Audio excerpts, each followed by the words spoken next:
Hello, everybody. I am still at the pond. It's more like a swamp, but I call it the pond. And this is day 44 in Blossom Goodchild's book, The Bridge. Of late, we have been expressing to you ways in which you can improve your well-being and get in touch with the higher part of your soul. Today, we would like to take this a little further by explaining to you the reason behind this. As your world moves into this newer vibration, there will be certain aspects of the soul self that no longer are of use to you.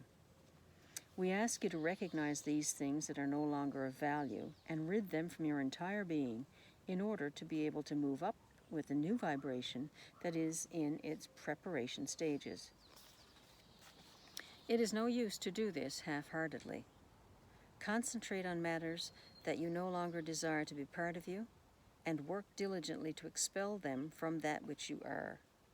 Take these expulsions to extremes so that not only have they left you inside, but also to make sure that they are not lingering around outside, ready to slip back in again when a weaker moment may occur.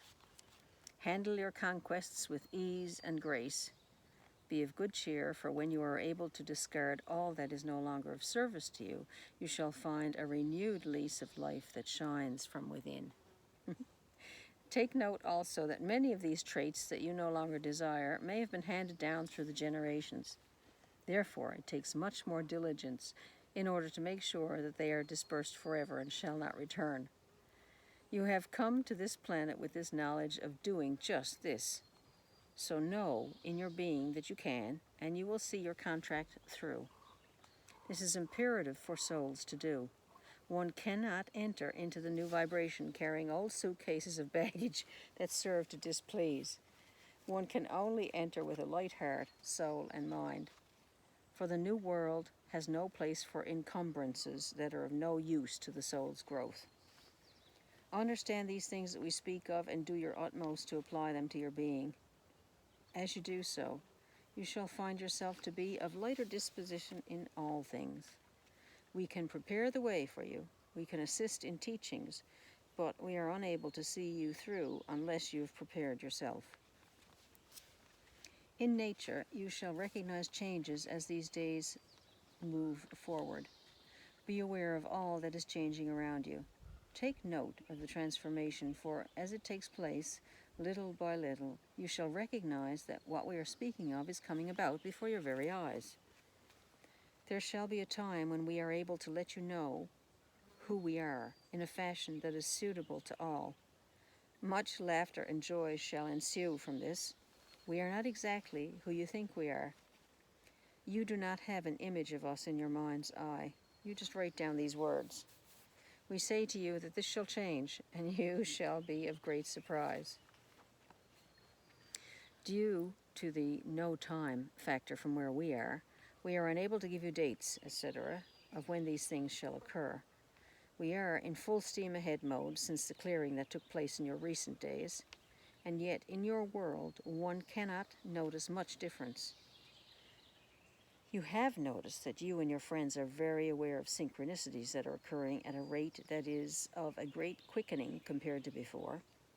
Those that are linked in are accepting this with great excitement. Keep on the path of the excitement. Anything detrimental to this way should be brushed aside immediately and given no focus, so that one can remain in the space that is of divine purpose.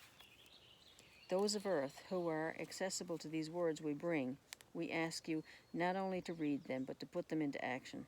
If you do so, you shall be assisting yourself and your planet in a way that is far greater than your human form can digest at this time. But when you have moved up to the new world, your soul will be aware of that which you did in faith, being of ultimate assistance to that of the whole.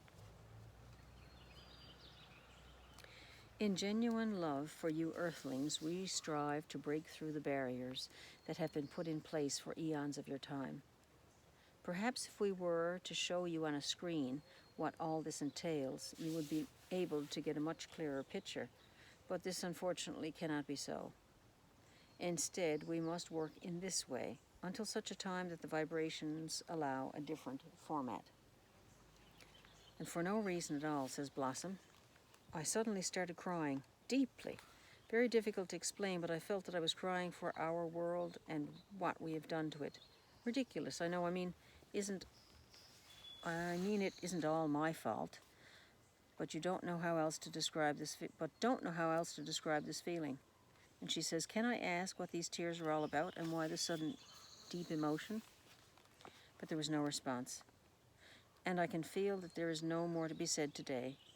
Maybe tomorrow I will get my answer. Maybe I won't. That's the nature of the game. Either way, I feel a deeper connection with these beings that are making themselves known to me daily. A most strange feeling I feel right now. Can't explain it, and yes, I'm still bawling in love and light and acceptance that this is all part of the plan, and in the knowledge that all is as it should be. I sign off for today. And that's day 44 in Blossom Goodchild's book, The Bridge. And if you want more information on Blossom and her work, her website is www.blossomgoodchild.com. And she posts her channelings with the Federation of Light and the spirit known as White Cloud on YouTube. Okay, take care, folks.